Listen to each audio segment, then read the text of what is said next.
राधे राधे दोस्तों, आज हम आपको वर्ग ज्ञात करने के कुछ नियम बता रहे हैं जो आपके लिए हेल्पफुल साबित होंगे।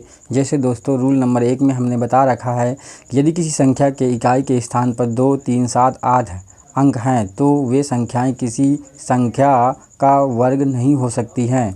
वहीं पर रूल नंबर 2 की बात करें तो यदि किसी संख्या के अंत में विषम शून्य हैं तो वह संख्या पूर्ण वर्ग नहीं हो सकती है। जैसे 90, 9000, 6000, 777, 5 टाइम्स 0। यहाँ पे दोस्तों देखो, इस समय एक जीरो है जो कि विषम होता है, 3 जीरो हैं यहाँ पे विषम संख्या है जीरो की, और यहाँ पे 3 जीरो हैं जो कि संख्या जीरो की संख्या जो है विषम है। यहाँ पे 5 जीरो है जो कि जीरो की संख्या विषम है। इसलिए ऐसी संख्याएँ कभी भी किसी भी संख्या का पूर्ण वर्ग नहीं हो सकती हैं। वहीं पर रूल नंबर 3 कहता है दोस्तों कि यदि विषम संख्या का वर्ग किया जाए तो विषम संख्या प्राप्त होगी, और अगर सम संख्या का वर्ग किया जाए तो सम संख्या ही प्राप्त होती है। जैसे 4 का वर्ग किया जाए तो 16 प्राप्त होगा। 16 सम संख्या है दोस्तों, क्योंकि 4 भी सम संख्या है। वहीं पर दोस्तों, अगर विषम संख्या का वर्ग किया जाए तो विषम संख्या ही प्राप्त होगी। जैसे 9 विषम संख्या, इसका वर्ग करें तो 81 प्राप्त होगा। 81 भी एक विषम संख्या होती है दोस्तों।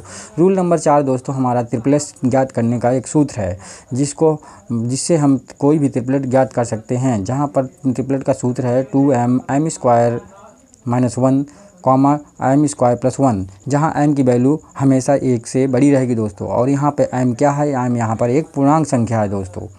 m = 2 रखें तो ट्रिपलेट बनेगा 4, 3, 5। अगर दोस्तों ऐसे ही आगे अगर m की जगह 3 रखें तो ट्रिपलेट बनेगा 6, 8, 10।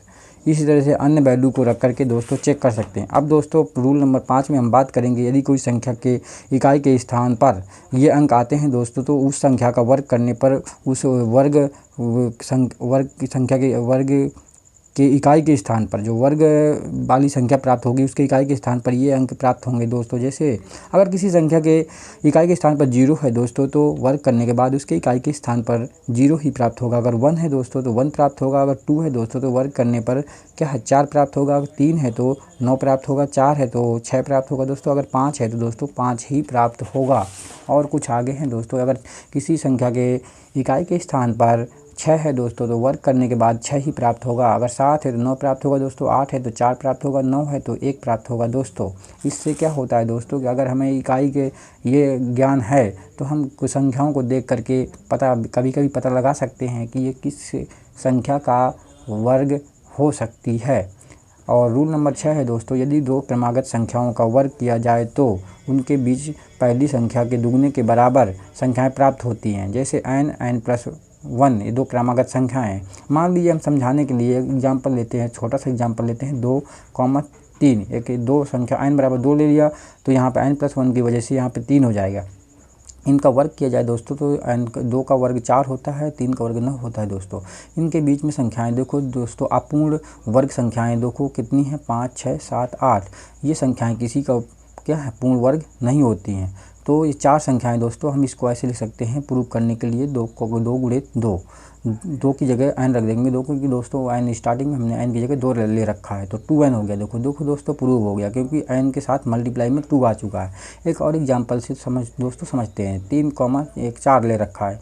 3 का वर्ग 9 दोस्तों, 4 का वर्ग 16। इनके बीच में ये संख्याएँ दोस्तों कुल मिलाकर 6 संख्याएँ हैं। इसको हम लिख सकते हैं 2 × 3, और 3 की जगह पे दोस्तों क्योंकि n = 3 ले रखा है तो n रख सकते हैं तो 2n हो जाता है। इस प्रकार से दोस्तों ये प्रूव हो जाता है कि अगर 2 क्रमागत संख्याओं का वर्ग किया जाए तो उनके बीच जो संख्याएं प्राप्त होंगी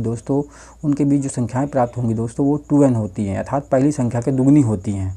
जय हिंद दोस्तों। आज की वीडियो में इतना ही दोस्तों। भारत माता की जय।